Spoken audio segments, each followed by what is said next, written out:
तर ठाकरे एकत्र आल्यानं वेगवेगळ्या मुद्द्यांना हवा मिळालेली आहे। बाळा नांदगावकर यांनी महायुतीवर गंभीर आरोप केलेला आहे। मीरा रोड सारख्या मुद्द्याला मुद्दाम हवा दिली गेली। मराठी विरुद्ध परप्रांतीय मोहिमे मागे नेमकं कोण असा सवालही त्यांनी उपस्थित केलाय। यामागचा बोलविदा धनी कोण? बाळा नांदगावकर यांनी सत्ताधाऱ्यांना हा सवाल केलाय। राज ठाकरे उद्धव ठाकरे एकत्र येत असल्याचं दिसताच मुद्दाम मराठी विरुद्ध परप्रांतीय असा संघर्ष निर्माण केल्याचा आरोप बाळा नांदगावकरांनी केलाय।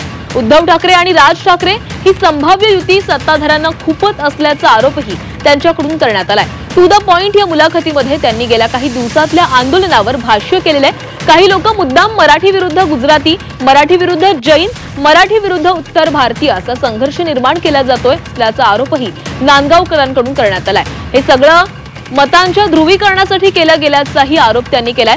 या सगळ्या मागचा बोलविदा धनी कोण आहे हे मराठी माणसानं ओळखावं असंही त्यांनी म्हटलंय। आता हे जे सगळं घडलंय हे दोन ठाकरे एकत्र आल्यामुळे याच्यात किमान थोडं करेक्शन होऊ शकेल। हो बरोबर ना, त्याच्यामध्ये सगळं चालू आहे।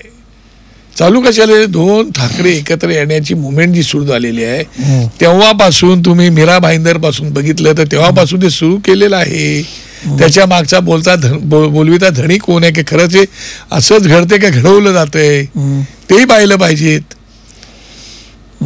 त्याचा विचार पण करण्याची आवश्यकता। आणि मराठी माणसांनी डोळ्यात तेल घालून जागृत राहून कान सतड उघडे ठेवून पाहिलं पाहिजेत आणि स्वतः जागे राहिले पाहिजेत।